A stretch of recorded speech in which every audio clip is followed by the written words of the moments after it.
And sponsor bye Tyson real estate. हामी बनाउँछौँ तपाईँको सपनाको घर। घर जग्गा खरिद बिक्री र भाडाको लागि सम्झनुहोस् सधैँ Tyson real estate. Cleaning partner Hasina group फाली, सुन्दर हरेज 5 मोरङ, सफाइको लागि Hasina. Printing partner Shrestha printers धरानो Gautam Path, digital print, screen print, cup print लगायत सम्पूर्ण प्रिन्टिङका कामका लागि सम्झनुहोस् श्रेष्ठ प्रिन्टर्स। कफी गफ आज नयाँ एपिसोडमा कफी पिउनको लागि आउनुभएको छ कवि सुदीप पाखरिन र म उहाँलाई स्वागत गर्न चाहन्छु र कफी पिउनलाई चाहिँ उहाँलाई म स्वागत गर्न चाहन्छु। नमस्कार दाजु। नमस्ते दाइ। कफी गफ हो, कफी पिउँदै गफ्यौँ, त्यसो हुँदाखेरि कफी पिउँदाखेरि सुरु गरौँ कफीबाटै। प्रायः जस्तो यो कफी गफ भन्ने जस्तो श्रृङ्खलाहरूमा क्या कफ मात्र हुन्छ क्या, यहाँ चाहिँ साँच्चैको कफी रहेछ क्या। मलाई रमाइलो लाग्यो। यो कफी खाँदै गफ्यौँ भन्ने नै हो खास चाहिँ, कफी पिउँदै गफ्यौँ भन्ने नै हो। दाइ पछिल्लो समय के पढ्दै हुनुहुन्छ? के अरे मेरो एकदमै भनौँ न मेरो सबैभन्दा बढी इन्ट्रेस्ट कवितामा छ। म प्रायः एक जमाना त के थियो भने कविताभन्दा बाहेक अरू केही पढ्दै पढिनँ क्या, त्यस्तो जमाना थियो। त्यो झन् 10-15 वर्ष मैले कविताभन्दा बाहेक अरू केही पढ्दै पढिनँ। तर अहिले चाहिँ अलिक पढाइमा आफ्नो पढाइमा पनि अध्ययनमा पनि भेराइटी हुनुपर्छ भन्ने ढङ्गले अहिले अरू किताबहरू पनि पढ्दैछु। पछिल्लो समयमा चाहिँ मैले एउटा कविता सङ्ग्रह र एउटा आर्टिकलहरूको कलेक्सन पढिरहेको छु। सँगसँगै मलाई चाहिँ कविताले चाहिँ रिफ्रेस गराउँछ क्या। जस्तै उपन्यासहरू पनि पढिरहँदाखेरि त्यसले चाहिँ बिचमा बोझिल बनाउँछ क्या, त्यसलाई चाहिँ रिफ्रेस गर्नलाई चाहिँ म कविता पनि पढ्छु। सँगसँगै एउटा हिन्दी कविता सङ्ग्रह पढिरहेको छु र के अरे जय सेट्टीको हाउ टु बी मङ्क होइन, त्यो सङ्ग्रह किताबको नामै बिर्स्यो। जस्तो एउटा जय सेट्टीको एउटा किताब पढिरहेको छु। लेखन चाहिँ के लेख्दै हुनुहुन्छ दाइलाई? कविता त लेखिरु नै रहनु भएको छ, त्यो बाहेकको नयाँ केही तयारी पनि होला कि? मेरो चाहिँ नियात्राहरूको सङ्ग्रह करिब रेडी छ। मैले 2020 मै निकाल्ने योजना बनाएको थियो। सरकारले भिजिट नेपाल 2020 घोषणा गरे सँगसँगै त्यहीलाई नै क्यास गर्ने ढङ्गले जस्तै ठाउँ ठाउँमा यात्राहरू गरेकोहरूको कलेक्सन निबन्ध, त्यसको कलेक्सन थियो, करिब रेडी थियो। अनि त्यसलाई क्यास गरेर भिजिट नेपाल 2020 मै लन्च गर्ने हिसाबले काम गरेको थिएँ। तर भिजिट जस्तै कोरोनाको कारणले गर्दा भिजिट नेपाल पनि पोस्टपोन गर्यो गभर्मेन्टले र मैले त्यो किताब पनि पोस्टपोन गरेको छु। सायद 2022 भनेर टार्गेट राखेको छ सरकारले, त्यो मेरो पनि टार्गेट 2022 नै हो। फेरि पनि अब 2022 मा चाहिँ तपाईँको नियात्रा सङ्ग्रह हामीले पढ्न पाउँछौँ भन्ने हो। अनि दाइ खुब घुम्नुहुन्छ है तपाईँ? अनि तपाईँ नपुगेको ठाउँ चाहिँ कहाँ होला क्या अब पुग्न बाँकी होइन? पश्चिम म घुमेको छुइनँ, सुदूरपश्चिम घुमेको छैन। मलाई चाहिँ एकदमै घुम्नु मन लाग्ने चाहिँ पूर्व नै हो। पूर्वकै भएको कारणले गर्दा पूर्वलाई नै पहिला प्रायोरिटी दिउँ न भन्ने ढङ्गले हामी पूर्वका विभिन्न ठाउँहरू घुमिरहेछौँ। यो वर्षको प्लान चाहिँ मकालु बेस क्याम्पसम्म पुग्ने भन्ने छ, हेरौँ। अनि त्यो घुम्दै गर्दाखेरि चाहिँ तपाईँलाई त्यो लागेको क्या जस्तो सुन्दर ठाउँ र त्यो ठाउँमा चाहिँ म मात्र होइन सबै जानुपर्छ भन्ने कुनै ठाउँ हुनसक्छ नि त त्यस्तो? त्यस्तो ठाउँ थुप्रै छ। जस्तै मलाई प्रायः म घुम्नु जाँदा मेरो प्रिय मान्छेहरू नै मसँगै हुन्छ। तर अब सबैभन्दा प्रिय मेरो श्रीमती चाहिँ अब इन्ट्रेस्टिङ कुरा के छ भने हाम्रो घर भान्चोकदेखि 2 मिनटको फरकमा छ। भान्चोकै पुग्नु पऱ्यो भने बाइक निकाल्नु न भन्ने टाइपको छ क्या श्रीमती चाहिँ। कहीँ हिँड्नु गर्दाखेरि उसको के अरे नौनारी गर्छ। अनि अब साथीभाइहरूसँग नै प्रायः घुम्नु जाँदाखेरि हुन्छ दाइ। हामी त्यो कुराहरू त गर्छौँ नि, दाइको एउटा कविता सुनौँ।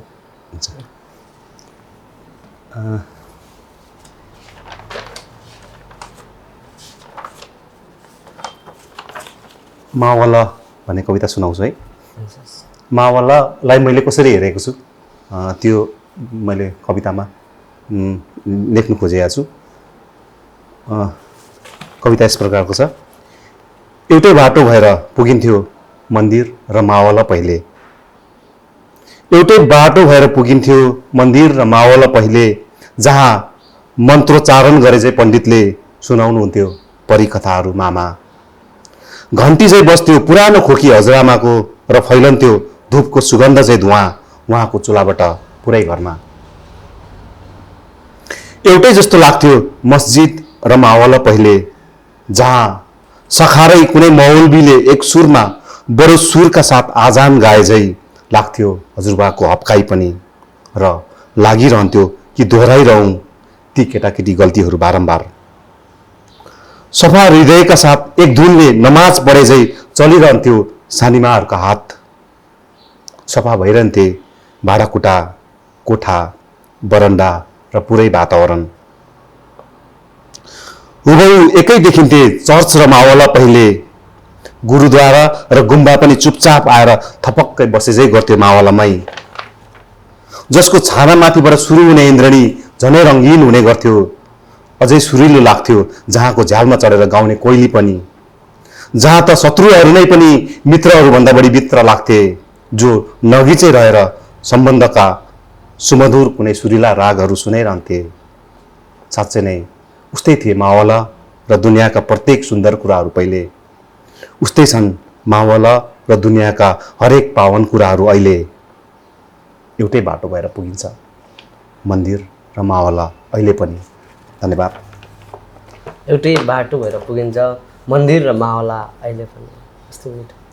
मलाई पनि त्यो मामा घरको यादहरू आयो। त्यस्तो नै त्यो केटाकेटीमा चाहिँ मामा घर सबैभन्दा नजिक फिल गर्छ। नजिक हुने मेरो त झन् कस्तो थियो भने नि, म अब प्राय बच्चा मेरो बालापन मेरो मामा घरमै बित्यो। म घरमा 2 दिन बसेँ भने 10 दिन 12 दिन चाहिँ मावलामा हुन्थेँ क्या। मेरो मावलामा पनि मामाहरू एकदमै कान्छा मामा हुनुहुन्थ्यो, एकदमै प्रिय मेरो। अनि सानीमाहरू हुनुहुन्थ्यो साथी जस्तै। मभन्दा आमाको बहिनीहरू, मभन्दा 2-3 वर्ष जेठो एकजना सानीमा हुनुहुन्थ्यो। अनि म सँगसँगै उमेरको एकजना अर्को सानीमा हुनुहुन्थ्यो। म साथीहरू जस्तो मलाई एकदम प्रिय चाहिँ मेरो मामा घर लाग्थ्यो क्या त्यो बेला। अनि मावला त मेरो घर जुन ठाउँमा छ त्यो ठाउँबाट ठ्याक्कै यतापट्टि गयो भने मस्जिद पुग्थ्यो, बुढासुब्बा, दन्तकाली, त्यही बाटो भएर जान्थ्यो।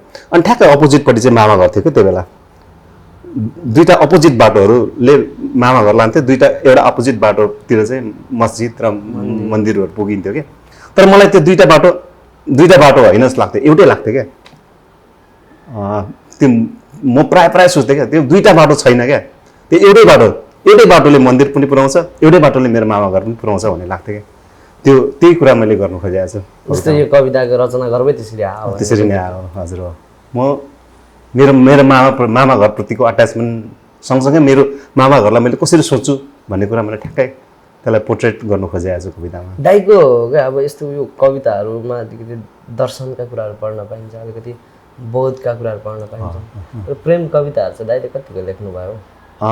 प्रेम कविताहरू अब वास्तवमै भने जस्तै मैले जस्तै मिलनले इन्टरभ्यू दिउँ न भन्ने बित्तिकै मैले साँच्चै नै भन्यो भने एकदमै बोरिङ मान्छे हो। मेरो स्कुल लाइफ, मेरो कलेज लाइफ एकदमै बोरिङ बित्यो। एकदमै भनौँ न जन स्कुल पढ्दा त मेरो कस्तो खालको मेरो नेचर थियो भने, मेरो आमाले क्या जस्तै मेरो कोही साथीहरू आउनुभयो भने यसलाई लिएर जाउँ न बाहिर, यो घरदेखि बाहिरै निक्लिँदैन भन्नु। त्यस्तो साह्रो क्या। त्यस्तो म घरदेखि बाहिरै ननिक्लिने, घरभित्रै बसिरहने। गयो भने मामा घरमा पनि सर्टेन मान्छेहरू हुन्थे क्या, जस्तै सानीमा मामा भन्दा बाहेक म अरूतिर नरमाउने क्या, एकदमै बोरिङ। मैले प्रेम भन्ने बित्तिकै मेरो साथीहरूले मेरो बारेमा जोक बनाउँथे क्या, यो सुदीप र केटीहरू भनेको चाहिँ चुम्बकको एउटै ध्रुव भन्थे क्या, डिट्र्याक्सन हुन्छ भन्थे क्या। आस्तो आयो चाहिँ ट्याक जान्छ भने क्या, अट्र्याक्सन कहिले पनि नहुने क्या। सुदीप र केटीहरू भनेको एउटै ध्रुव।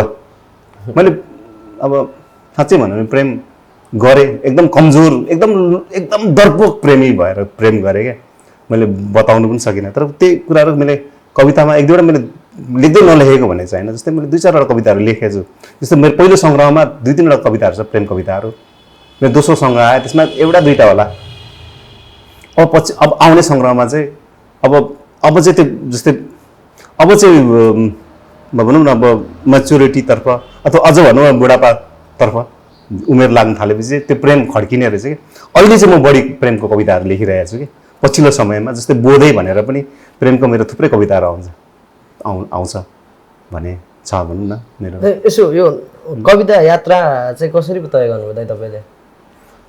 कविता लेख्नु जस्तै मेरो बुवा मेरो कवि नै हुनुहुन्थ्यो अनि मेरो घरको वातावरणै कविताको वातावरण थियो, एकदम पुरा काव्यिक वातावरण थियो कि। अनि त्यही वातावरणले मलाई कवि बनाएको। जस्तो मेरो घरमा बमदेवान, कुन्ता शर्मा, नरेश साक्य, वेणु आचार्य, त्यो बेलाको राष्ट्रिय स्तरमा एकदम नाम कमाएको कविहरू भेला भइरहने ठाउँ थियो। बुवा आफै कृष्ण पाखरिन राष्ट्रिय स्तरमा चर्चा कमाएको त्यो बेलाको कवि भएको कारणले गर्दा त्यो मेरो वातावरणले नै कवि बनाएको मलाई चाहिँ। वातावरणले कवि बनाएको है? हजुर। अझ भनौँ न जिनमै कविता थियो भनौँ न। यस्तो के भन्छ नि यो वंशज केटाहरूले वंशज कवि पनि भन्छ, वंशज कवि पनि भन्छ। वंशज कवि हजुर। दाइ तपाईँलाई हाम्रो यो एउटा सेगमेन्ट छ, हजुर किन झुट बोल्नु। किन केही प्रश्नहरू छ सायद, त मलाई पनि थाहा छैन र अब त्यो प्रश्नहरूमा के छ त्यहाँ सोधिने छ र त्यहाँनिर हामी त्यो प्रश्नहरूको बारेमा चाहिँ छलफल गर्छौँ र यो तपाईँले मलाई टिपेर दिनुपर्ने हुन्छ। हुन्छ हुन्छ। दाइ कफी पनि पिउँदै गरौँ है? हुन्छ। दाइले ठ्याक्कै पहिलो कविता टिप्नुभएको छ, पहिलो प्रश्न टिप्नुभएको छ। दुईवटा नाम दिइन्छ, जो नामबाट एकजना छान्नु पर्नेछ। स्वर्गीय कवि कृष्णभूषण बल कि स्वर्गीय कवि कृष्ण पाखरिन? दुईजनामध्ये एकजना को रोज्नुहुन्छ? कविको रूपमा म कृष्ण पाखरिन भन्दा बढी कृष्णभूषण बलसँग नजिक छु, किनभने कृष्णभूषण बलमा जुन प्रकारको त्यो सिम्प्लिसिटी कवितामा, उहाँको कवितामा जुन प्रकारको त्यो सरलपन, जुन प्रकारको त्यो ब्युटी छ त्यसको नजिक छु म। तर अब बुवा भएको कारणले अफकोर्स मेरो बुवासँगै नजिक हुन्छु होइन। तर बुवाको कविताहरू भन्दा पनि जस्तै मेरै कवितामा पनि कृष्णभूषण बलको मा पाइने जस्तो प्रकृतिप्रतिको प्रेम हरू बढी हुन्छ। त्यो कारणले गर्दा म कृष्णभूषण बल कवि एज अ कवि म कृष्णभूषण बलको नजिक छु। अब भन्न मतलब मेरो बुवाको म कविता मन पराउँदिनँ भने बुवाको प्राय चर्चित कविताहरू चाहिँ राजनैतिक कविताहरू छन् होइन। जस्तै जेनी सुतेकी छे, नानी सुतेकी छे भनेर राजनीतिमाथि सटायर छ। प्राय जस्तै विक्षिप्तहरूको भाषण त्यो राजनीतिमाथिको सटायर हो होइन। म राजनीतिक कविता अलिक कम मन पराउँछु, अलिक प्रकृतिप्रतिको प्रेम, अलिक कवितामा पनि कोमलपन मन पराउने भएको कारणले चाहिँ कृष्णभूषण बलको नजिक छु। हुन्छ। अर्को हामीसँग 5वटा जति प्रश्न हुनसक्छ, 5वटा प्रश्न हुन्छ। त्यसमा दोस्रो प्रश्न के रहेको छ भन्दाखेरि यो तपाईँको केटाकेटी मतलब विद्यालय समयमा चाहिँ तपाईँ महिलाहरूसँग खास विकर्षण हुनुहुन्थ्यो। हजुर होइन, त्यो खास के कारणले तपाईँ महिलाहरूसँग तर्केर हिँड्नुहुन्थ्यो? त्यो मेरो नेचर नै त्यस्तो थियो। अझै पनि मेरो साथीहरूले मलाई जस्तै अझै पनि म केटीहरूसँग रहँदाखेरि म त्यति कम्फर्टेबल महसुस गर्दिनँ क्या। अझै पनि मेरो साथीहरूले अझै पनि मलाई यो त कतै लजाउँछ भन्छ क्या। त्यही भएर पनि के साथीहरूले मेरो जोक बनाएको एउटै ध्रुव चुम्बकको भनेर। त्यो नेचर नै होला मेरो सायद। म केटीहरूप्रति चाहिँ विकर्षण नै हुन्थेँ, म भाग्थेँ डाँडा। केटीहरूसँगै बसेर केटीहरूले एउटा कुरा सोध्यो भने मेरो पसिना छुट्थ्यो। त्यो अझै पनि त्यो बानी घरिघरि देखिन्छ त्यो बानी। अहिले चाहिँ अलिक अब कम छ, तर त्यो अझै पनि छ।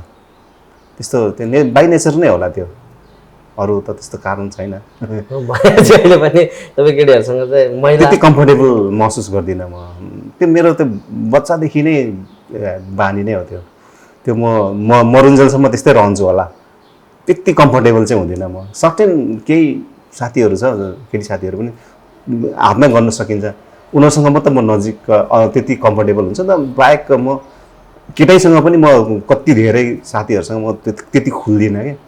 त्यो त मेरो नेचर नै होला, त्यो बाई नेचर नै त्यस्तो हुँ होला। सुदीप पाखरिन त्यो नै हो क्या। हुन्छ दाइ, अर्को छ हामीसँग, अर्को प्रश्न भन्छ र अर्को प्रश्नमा जाम के छ त्यो अर्को प्रश्न।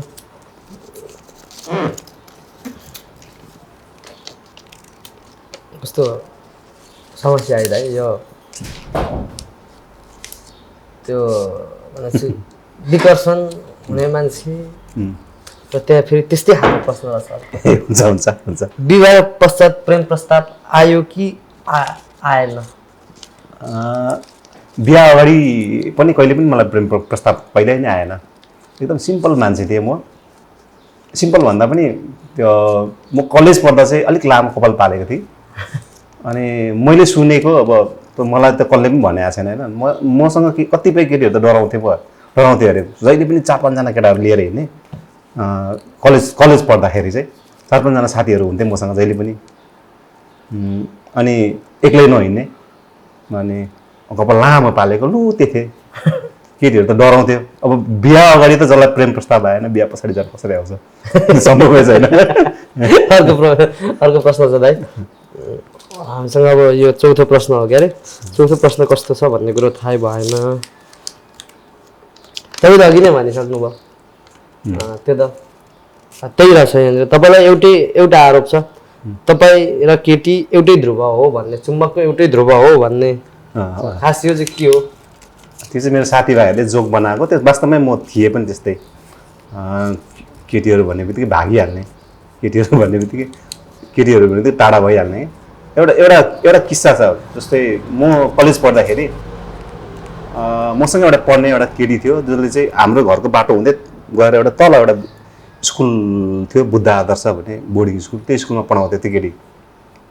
मेरो घरको बाटो भएर हिँड्थ्यो, फर्किँदा पनि त्यही बाटो भएर हुन्थ्यो। उसले चाहिँ मलाई देखिरहन्थ्यो, त्यो घरमा बसिरह्यो। अन्त तर म फेरि केटीसँग कुनै केटीसँग पनि बोल्दिनँ थिएँ। कलेज लेभलसम्म कुनै केटीसँग पनि बोल्दा पनि बोलिनँ। त्यही भएर त्यो साथीभाइहरूले त्यो बनाएको हो। अनि एक दिन के भयो भने, बिचरा त्यो केटीको चाहिँ के भएछ भने, आउँदै स्कुलबाट आउँदै बाटोमा चप्ली चुटेछ क्या। त्यो जमानामा अब फिताको चप्ली लाउने, अब त्यति अहिले जस्तो त्यो भेराइटी स्यान्डलहरू थिएन। चप्ली लगाएको थियो रहेछ बिचराले होइन। चप्ली चुटेछ। अनि परबाट ठ्याक्क चप्ली चुटेपछि मलाई यस्तै हेरेँ, म घर अगाडि थिएँ रहेछ क्या। अनि सुदीप त्यहाँ रहेछ, त्यसलाई सुदीपलाई चप्पल माग्नु पऱ्यो भन्ने सोचेर ऊ सुई आएछ। मलाई तर त्यो कुरा थाहा छैन। तर उसले चाहिँ पछि ब्लेम लगाएको छ क्या मलाई। म बाहिर बसिरहेको थिएँ, मलाई देख्ने बित्तिकै म भित्र छिरेर क्या, भित्र लुकेँ क्या। अनि घरमा यहाँ सुदीप, मेरो आमा बाहिर निस्किनु भएको थियो। अनि यहाँ सुदीप थियो, कता गर्ने? सुदीपलाई कहाँबाट चिरेको? म कलेजसँगै पढेको हेर्नु न आन्टी, मेरो चप्ली चुट्यो, चप्ली माग्नु पऱ्यो भनेर सोचेको थिएँ। सुदीप त कहाँ भाग्यो। वास्तवमै त्यो भएको थियो भनौँ न। म त्यस्तै थिएन है, केटी देख्ने बित्तिकै भाग्थेँ क्या। अनि त्यतिखेर आमाले चाहिँ अनि अर्को चप्ली दिएर पठाउनु भएको थियो रहेछ क्या। त्यति साह्रो सङ्कोच मान्ने क्या, केटी देख्ने बित्तिकै भागिहाल्ने क्या। दाइ अर्को प्रश्न पनि छ, यो अन्तिम प्रश्न हुनसक्छ तपाईँलाई। तर अब यो प्रश्न खास कसरी बन्यो छ दाइको लागि भन्दा है, अब सबै कुरा आइसक्यो दाइलाई। यो प्रश्न खास पहिला चाहिँ कस्तो हुन्छ भने, अलिअलि थाहा छ मलाई पनि। एउटा आफ्नै खोल्दा के खोल्नु, एउटा लभ लेटर आएको थियो। मैले पनि लभ लेटर चाहिँ भ्याएको हो भन्दाखेरि चिठी भ्याएको भनौँ न, लभ चाहिँ हटाइदिउँ त्यो चाहिँ चिठीको जमाना मैले पनि यसो अलिअलि भ्याएको हुनाले। तपाईँहरूको समयमा त खुब चिठीको चलन थियो। फोन त मैले पछिबाट चलाएको भनेपछि त तपाईँहरू चलाइसकेपछि हामीले चलाएको। हाम्रो जमानामा चिठी नै थियो, पेन फ्रेन्डहरूको जमाना थियो। चिठी लेख्ने चलन थियो एकदम। चिठी कतिको लेख्नु भयो? मैले कहिले पनि लेखिनँ, मलाई त भनौँ न, चिठी लेख्नु भनेपछि त एकदमै पसिना आउँछ। मैले आफन्तहरूलाई पनि चिठी कम लेखेको छु, साथीभाइहरूलाई लेखेँ होला कहिले काहीँ बाहिर रहँदा। तर मैले चिठी कहिले पनि लेखिनँ। चिठी लेख्नुमा एकदम कमजोर मान्छे। सबभन्दा मैले अघि पनि भने एकदमै बोरिङ, मेरो लाइफ एकदमै बोरिङ बितेको हो क्या। मैले कसै इन्ट्रेस्टिङ कुरा गर्नु पऱ्यो भने साथीभाइहरूको के अरे टेको लिनुपर्छ क्या। मैले इन्ट्रेस्टिङ मेरो स्कुल इन्ट्रेस्टिङ थियो भन्ने कसैलाई बताउनु छ भने एकजना साथीको नाम दिनु, सन्तोषको नाम दिनुपर्छ। एउटा सुरेश भन्ने साथी थियो खड्गा, सुरेश खड्गा, एकदम मिल्ने मसँग, उसको टेको लिनुपर्छ क्या।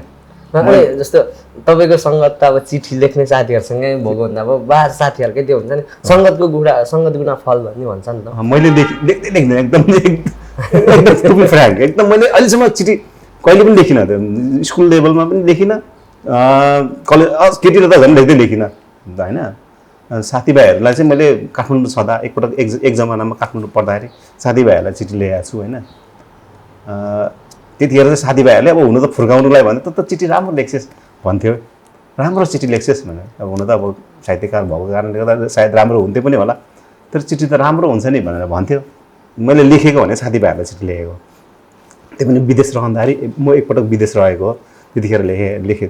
त्यो बेला के अरे यस्तो इमेल सिमेल थिएन होइन, त्यतिखेर लेखेँ भने साथीभाइहरूले लेखेको। साथीभाइहरूले चाहिँ राम्रो लेख्छ है त चिठी भन्नु चाहिँ हुन्थ्यो। त्यसो भने चाहिँ हामी कफी खाँदै पिउँ है, कफी सेलाउँछ, कफी सेलाएर चाहिँ मिठो नहुन सक्छ। त्यसो भने हामी अब दाइको एउटा रचना सुन्छौँ। हुन्छ।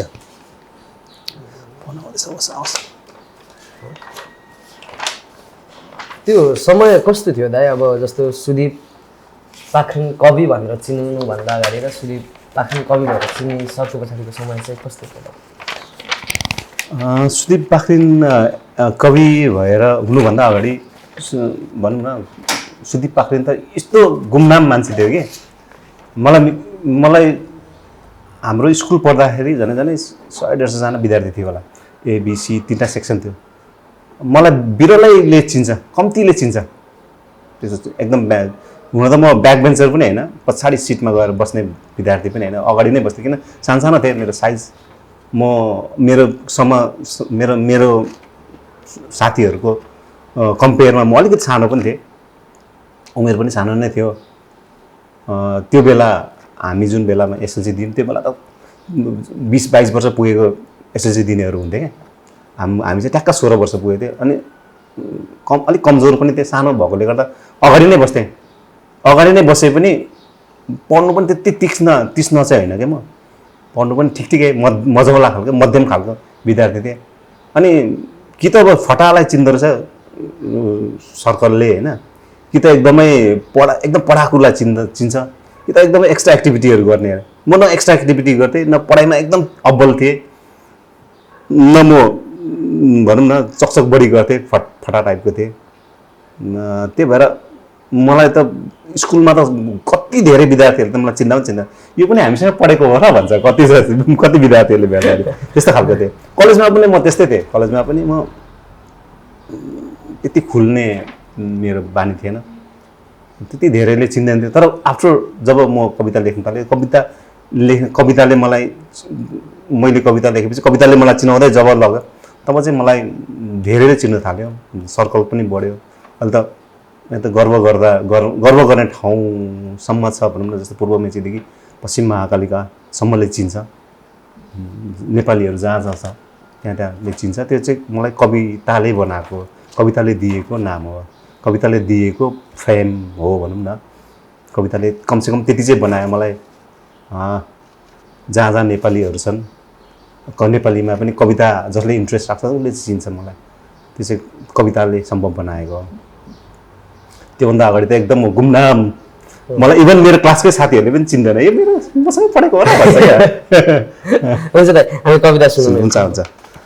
एउटा त्यो छुलिया सिरियस भन्ने छ कविता। एउटा छुलिया छ जो चाहिँ घरिघरि सिरियस हुनु खोज्छ।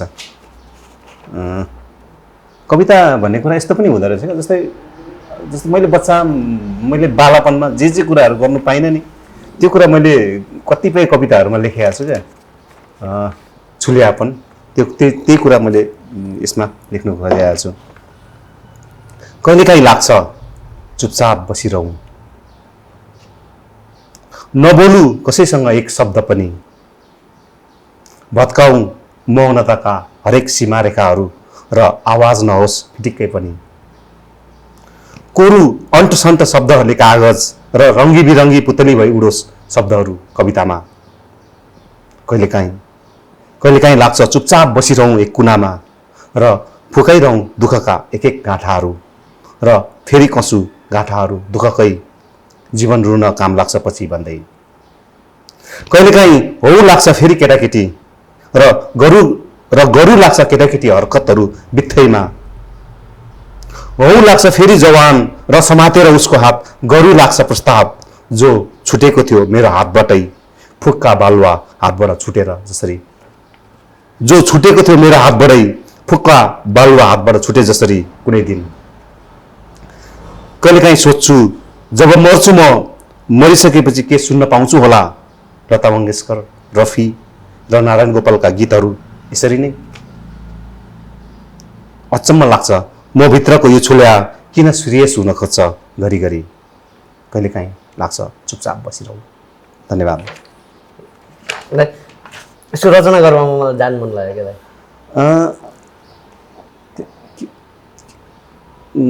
के अरे कविताहरूमा मेरो कविताहरूमा प्राय आउने भनौँ न मेरो कविताको पाठकहरूले तपाईँको कवितामा चाहिँ एकदम बालापनको संस्मरणहरू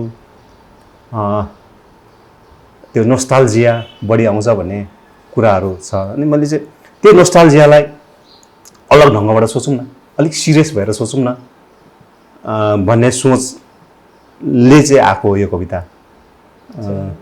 अनि त्यसको ठ्याक्क अपोजिट रहेर नोस्टाल्जियालाई सम्झिँदा पनि त्यसको अपोजिट रहेर सम्झिएको कविता हो यो। यही शीर्षकमा यो छुलिया सिरियस हो अनि सिरियस छुलिया भनेर ठ्याक्क नोस्टाल्जियाको कुराहरू गरेको अर्को कविता छ, त्यसको ठ्याक्क अपोजिट रहेर लेखिएको कविता हो। यस्तो खास यसको के अरे रचना गर्नु त्यस्तो खास केही छैन, त्यही हो। त्यस्तो केही छैन। एउटा कविता लेख्नलाई यस्तो कति समय लगाउनुहुन्छ तपाईँ? त्यो डिपेन्ड। कहिलेकाहीँ कुनै कविताहरू सबै एकै बसाइमा पनि लेखिन्छ, त्यसलाई पछि एडिटहरू गरिन्छ, अलिकति मिलाउने काटछाट गरिन्छ। कहिलेकाहीँ कुनै कविताहरू हप्तौँ दिन 10 दिन पनि लाग्छ। सानो कविता हुन्छ तर त्यो कस्तो हुन्छ भने त्यो सक्दैन क्या। त्यो भन्न खोजेको कुरा अलिकति लेख्यो टुङ्गिन्छ, अनि यो त भन्नु बाँकी नै छ तर मलाई त्यसपछि आउँदै आएन भन्ने हुन्छ। त्यो समय त्यो डिपेन्ड हुन्छ क्या, कुनै मुडले पनि डिपेन्ड गर्छ। त्यो कविताले पनि कहिलेकाहीँ समय लिनु लगाउँछ क्या। जस्तो लेख्दै कतिवटा कविताहरू त छोड्नु भयो होला नि? त्यस्तो छोडिएको कविताहरू थुप्रै छ। छोडिएको कविताहरू लेख्दै ला हो यो त पुरा पनि भएन, यति अपुरो छ, यसलाई पुरा गर्नुपर्छ, कुनै दिन पुरा होला। तर त्यो कति धेरै कविताहरू अपुरो पनि छ, त्यस्तो हुन्छ। अनि यस्तो जस्तो एउटा कविता छ झन् मैले 10-15 वर्ष लगाएर लेखेको कविता पनि छ। अलिकति लेख्यो त्यो सकियो क्या, अब त्यसपछि लेख्ने कुरै नै रहेन क्या, तर त्यो कविता सकिएको छैन। अनि हप्ता दिन 10 दिन 15 दिन 3 महिना पछाडि त्यो कविताको त यो पत्ता फेरि लेखेको छ। त्यसरी 15-20 वर्ष लगाएर लेखेको कविता पनि 15-16 वर्ष लगाएर लेखेको कविता पनि छ। त्यो त कविता सबैभन्दा एकदम भनौँ न त्यो कविता अटोक्राट पनि हो क्या। कविताले नै लेखाउँछ क्या। तपाईँले लेख्छु भनेर म सक्छु भनेर तपाईँ सक्नुहुन्न क्या, कहिलेकाहीँ त्यस्तो पनि हुन्छ। त्यो कविता हामीले पढ्न पाइन्छ? त्यो कविता वृक्ष देश भन्ने एउटा कविता छ, त्यो मेरो दोस्रो सङ्ग्रहमा छ, त्यो दगुरी चौबाटोमा छ। त्यो अलिक लामो कविता पनि छ, त्यसलाई समय पनि लामै लागेको हो। दाइ अब पछिल्लो समय कविहरू जन्मिरहेछन्, कविता लेखनमा सक्रिय रूपमा पछिल्लो पुस्ताकाहरू आइरहेछन्। उहाँहरूलाई चाहिँ तपाईँले भन्नुपर्ने कुराहरू चाहिँ के छ जस्तो लाग्छ? सबैभन्दा धेरै त निरन्तरता नै हो। त्यो के अरे निरन्तर रहनुहोस्, अनि सबैभन्दा बढी चाहिँ अध्ययन गर्नुहोस्। अझ कवितालाई आफ्नो प्रायोरिटीमा राख्नुहुन्छ भने कवितालाई नै अध्ययनमा पनि कवितालाई नै प्रायोरिटीमा राख्नुहोस्। त्यसले चाहिँ तपाईँको निखार, कला, सौन्दर्य, विभिन्न किसिमको कविहरूमा कुन ढङ्गले कलात्मक ढङ्गले कसरी लेखिएका छन्, सौन्दर्य कवितालाई सुन्दर कसरी बनाउन सकिन्छ, त्यो कुरा चाहिँ अध्ययनले बनाउने हो। अध्ययन चाहिँ निरन्तर रहोस् र लेखनी पनि निरन्तर राख्नुहोस्, त्यो नै भन्न चाहन्छु। हुन्छ दाइ, कफी पिउँ, कफी निकै सेलाइसके जस्तो लाग्दैछ मलाई। कफी मिठो रहेछ, भाइलाई धन्यवाद पनि भन्छु यहीँबाट। दाइ, हामीलाई तपाईँको लागि भनेर क्लिनिङ पार्टनर र प्रिन्टिङ पार्टनरले केही कोसेली दिएको छ, जुन कोसेली यहाँनिर छ। यो हसिना हार्फिक हाम्रो क्लिनिङ पार्टनर छ। हसिना हार्फिकले तपाईँलाई चाहिँ यो हुन्छ क्लिनको लागि, सफाइको लागि सधैँ हसिना। हुन्छ हुन्छ, धन्यवाद मेरो तर्फबाट पनि हसिना हार्पिकलाई धेरै धेरै धन्यवाद। अनि प्लस यो फिनेल पनि छ हामीसँग। हुन्छ, उहाँहरूलाई पनि एकदमै धन्यवाद दिन चाहन्छु म। यो हसिना हार्फिकबाट आएको हो तपाईँको लागि भनेर हाम्रो हसिनालाई यसो गरौँ। जसो भन्दाखेरि अनि अर्को पनि छ तपाईँको लागि भनेर यो हाम्रो प्रिन्टिङ पार्टनर, यो त रमाइलो रहेछ त। प्रिन्टिङ पार्टनर श्रेष्ठ प्रिन्टर्सले दिएको हो। हुन्छ यो हुन्छ, तपाईँको धन्यवाद। लागि भनेर श्रेष्ठ प्रिन्टरलाई पनि म धन्यवाद भन्न चाहन्छु। हुन्छ दाइ, यो कफी कपको लोगो सहित तपाईँ हुन्छ हुन्छ, धन्यवाद। ठिकै छ। जस्तो सफाइको लागि सम्झिन सक्नुहुन्छ हसिना, त्यसरी कुनै पनि प्रिन्टको लागि श्रेष्ठ प्रिन्टर्सलाई यो धरान 9 मा छ, ए हजुर हजुर, सम्झिन सक्नुहुन्छ। ए हुन्छ, अवश्य सम्झनेछु।